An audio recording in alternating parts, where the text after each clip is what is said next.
Brought to you by King Soybean Oil. नमस्कार, स्वागत है आपका एमपी तक पर। मैं हूं रविशपाल सिंह। इस हफ्ते के एमपी फाइल्स के पहले एपिसोड में आज हम बात करने वाले हैं मध्य प्रदेश के पूर्व मुख्यमंत्री और वर्तमान में केंद्रीय कृषि मंत्री शिवराज सिंह चौहान की उस पदयात्रा के बारे में जो वो पूरे 25 साल के बाद निकाल रहे हैं। साल 1991 में उन्होंने पहली बार विदिशा संसदीय क्षेत्र में पदयात्रा निकाली थी। अब जो पदयात्रा उन्होंने निकाली है वो पूरे 25 साल बाद है और इस पदयात्रा में उन्हें 25 किलोमीटर रोज चल करके जनता के बीच पहुंचना है। शिवराज सिंह चौहान का कहना है कि ये पदयात्रा वो निकाल रहे हैं केंद्र सरकार की योजनाओं और लाभार्थियों के बीच सीधे संवाद के तौर पर।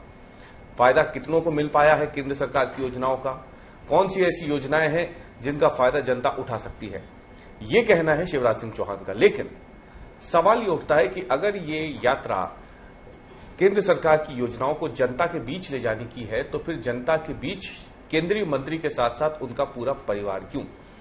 क्या ये सिर्फ एक केंद्र सरकार की योजनाओं और जनता के बीच संवाद की ही यात्रा है या फिर ये शिवराज सिंह चौहान के उत्तराधिकारी को अभी से स्टेब्लिश करने की भी एक यात्रा हो सकती है? इस पर आज चर्चा हम करेंगे और हमारे साथ एमपी फाइल्स की इस चर्चा में मौजूद है बेहद ही वरिष्ठ पत्रकार दिनेश गुप्ता जी। दिनेश जी, स्वागत है आपका एमपी फाइल्स में।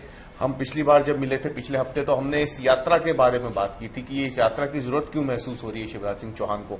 लेकिन आज अगर हम बात करें और हमने जो यात्रा का पहला दिन देखा तो हमने जो तस्वीरें देखी है वो ये सोचने पर मजबूर करती है कि यात्रा में केंद्रीय मंत्री जो कह भी रहे हैं कि जनता से सीधा संवाद है, मोदी जी जो योजनाएं लेके आए हैं वो कितनों का फायदा हो पाया, कितनों को नहीं मिल पाया है, अफसरों से सीधे बात कर रहे हैं। लेकिन हम देख रहे हैं कि पत्नी साधना सिंह भी मौजूद है, बेटे कार्तिकेय तो हैं ही, लेकिन अब उनकी पत्नी यानी शिवराज सिंह चौहान की बहू अमानत भी मौजूद है। तो ये यात्रा को आप कैसे देख रहे हैं? क्या ये वाकई में सिर्फ वो यात्रा है जो दिखाने की कोशिश की जा रही है या फिर उत्तराधिकारी को एक तरीके से सामने रखने की भी यात्रा है ये? बिल्कुल रमेश, देखिए ये जो यात्रा है इसे मल्टीपर्पज आप इसे मान सकते हैं, क्योंकि पार्टी के दायरे में रीति नीति के अनुसार रहते हुए, अनुशासन के दायरे में रहते हुए राजनीति करना शिवराज सिंह चौहान को बहुत अच्छी तरीके से आता है। शिवराज सिंह चौहान ने इस बात को कभी छुपाया भी नहीं कि वो अपने बेटे को राजनीति में लाना चाहते हैं और कई मौकों पर हमने देखा भी कि यदि वो उनका खुद का चुनाव के संचालन का विषय हो या कई सारे जो उनकी सोशल मीडिया कैंपेनिंग हो, बहुत सारी चीज़ों को उनके बेटे ही जो है उसको पीछे पर्दे के पीछे से करते रहे। और कई सभाएं हमने बुधनी में देखी कि वो लगातार बुधनी में सभाएं करते रहे। शिवराज सिंह चौहान जी ने कोशिश भी की कि जब वो बुधनी छोड़ें तो उनके बेटे को मिल जाए, लेकिन पार्टी ने उसको कंसीडर नहीं किया। तो उन्होंने वो एक कंप्रोमाइज़ किया और अपने जो भी डमी कैंडिडेट जिसे हम कह सकते हैं उसको दे दिया टिकट। और अभी भी आप देखिए कि जब अभी 2 दिन पहले जन्मदिन भी था, जिस दिन से शायद उन्होंने अनाउंस की यात्रा को उसी दिन शायद उनके बेटे का जन्मदिन भी था। तभी ऐसा लग रहा था कि ये जिस तरह से सोशल मीडिया पोस्ट वगैरह आई हैं वो कहीं ना कहीं अब आगे की जो राजनीति है शिवराज जी की वो अपने बेटे पर ज़्यादा फोकस है। तो उसका प्रोजेक्शन तो है, यदि आपको बुधनी से टिकट नहीं देती पार्टी किसी कारण से तो आपको विदिशा संसदीय सीट की सारी सीटों के बारे में पता होना चाहिए, वहाँ के लोगों से संपर्क होना चाहिए। तो एक कोशिश तो उनकी वो लगातार बनी हुई है, क्योंकि साथ में रहेंगे तो कार्यकर्ता हैं छोटे बड़े, ये पता है कि शिवराज सिंह चौहान से किस व्यक्ति का किस तरह का रिश्ता है, किस तरह का नाता है, ये अपने बेटे को वो बताना भी चाहते हैं। तो उससे एक तरह से ट्रेनिंग के तौर पर भी इस यात्रा को आप ले सकते हैं कि वो अपने बेटे को एक ट्रेनिंग दे रहे हैं कि उनके संसदीय क्षेत्र का यदि आपको उत्तराधिकारी बनना है तो लोगों से किस तरह से बात करना है, किससे उन्होंने किस तरह रिश्ता बना के रखा है।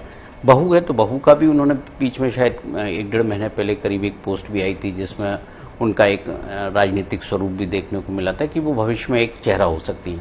तो आप इसे 2029 के बाद की संभावनाओं के हिसाब से भी देख सकते हैं कि जब महिला रिजर्वेशन बिल आएगा, जब जो डिलिमिटेशन बिल होगा, जब संसदीय और विधानसभा क्षेत्रों का, तब क्या स्थिति बनेगी। तो इतना होमवर्क करके पार्टी का जो आपके पास इनपुट है, जो वर्क कर रही है पार्टी, उसके आधार पर यदि आप अपने गोटियां बैठाते हैं तो राजनीति में सफल होते हैं। तो कहीं ना कहीं शिवराज जी को ये पता है कि कौन सी सीट क्या हो सकती है, किस तरह से हो सकती है, जो रफ वर्क पार्टी के भीतर हुआ है वो उनकी जानकारी में है। तो उसी हिसाब से वो कहीं ना कहीं सारे लोगों को अपनी जो राजनीति उससे अवगत करा रहे हैं। यही परिवार का उद्देश्य हो सकता है। और शिवराज जी का परिवार तो हमने देखा जब वो मुख्यमंत्री थे तब भी उन्हीं के साथ था, और कई कहानियां भी चलती रहती थी उनके, जो है सरकार में दखलंदाजी तो नहीं, लेकिन राजनीतिक जो उनका जिस तरह से वो संचालन होता था परिवार से, तो वो तो सबको पता है। कल जो उन्होंने बात बोली टाइगर जिंदा है, तो क्या हम यही मान के चलें कि जो आपने बातें अभी बताई हैं कि क्योंकि शिवराज सिंह चौहान उस कद पे पहुंच चुके हैं कि पार्टी के भीतर क्या कुछ पक रहा है आगे चल करके, उन्हें कहीं ना कहीं इस बात का आभास हो चुका है, और इसलिए वो सिर्फ कार्तिकेय नहीं बल्कि अमानत को भी सामने रख रहे हैं कि अगर ऐसी स्थिति बनी तो कम से कम अभी से ये तैयारी भी रहे, जनता के मन में भी ये बात रहे और पार्टी को भी इस बात के वो रहे। तो इसलिए उन्होंने कल ये शब्द यूज किया टाइगर जिंदा है, या फिर वो अपने आप को अभी एक बार फिर से दिखाना चाह रहे हैं कि मध्य प्रदेश से अभी उनका विकेट पूरी तरीके से गिरा नहीं है। हमने पिछली बार भी जिक्र किया था शायद ये कि टाइगर जिंदा है, वो ये हमेशा याद दिलाते रहते हैं, और उन्होंने दिलाया अपनी प्रेजेंस को राजनीति में या अपनी ताकत को एक जाहिर करने का उनका तरीका है, जो बेसिकली एक जनता की भीड़ के जरिए वो बताते हैं।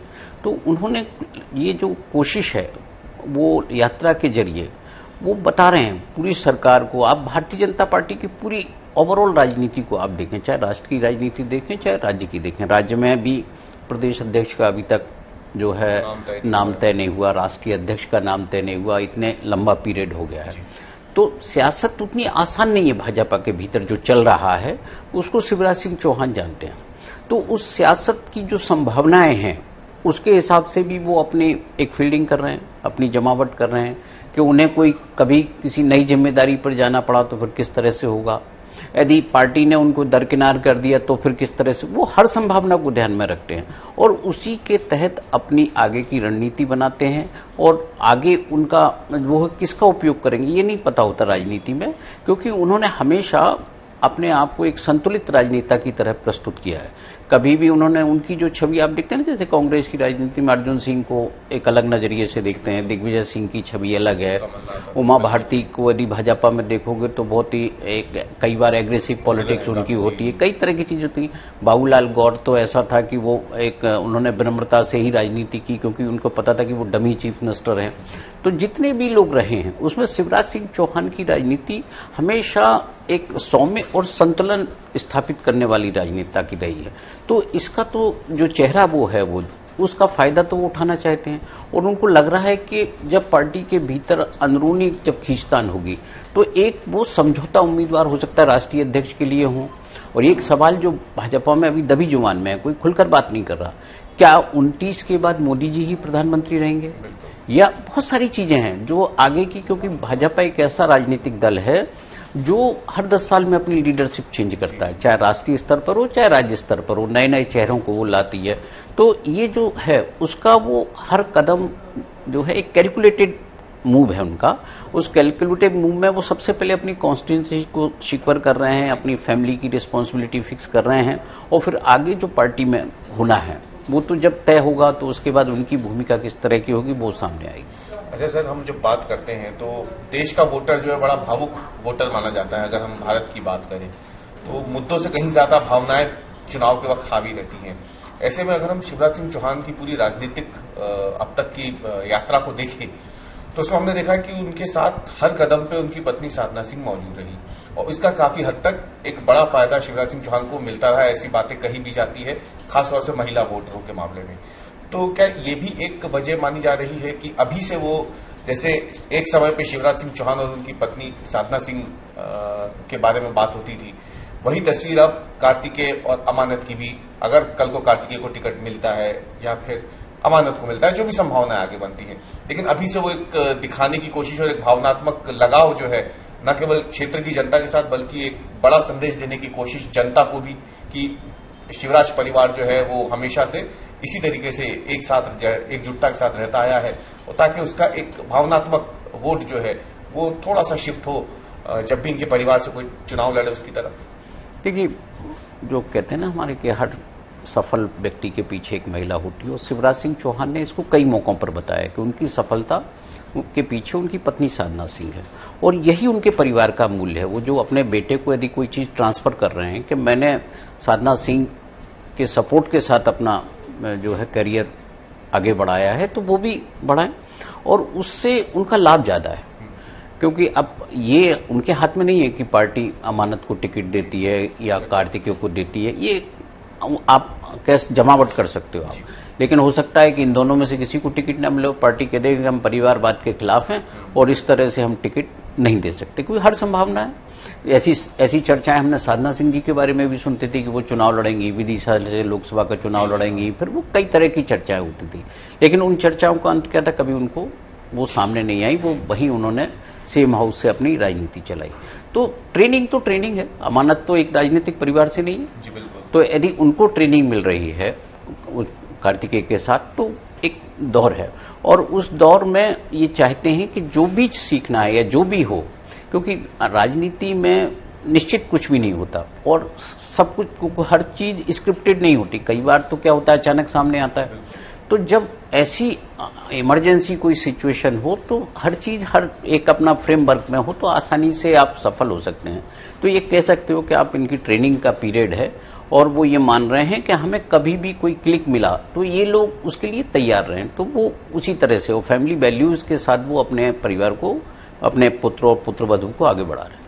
बहुत बहुत धन्यवाद सर, हमसे बात करने के लिए इस चर्चा में।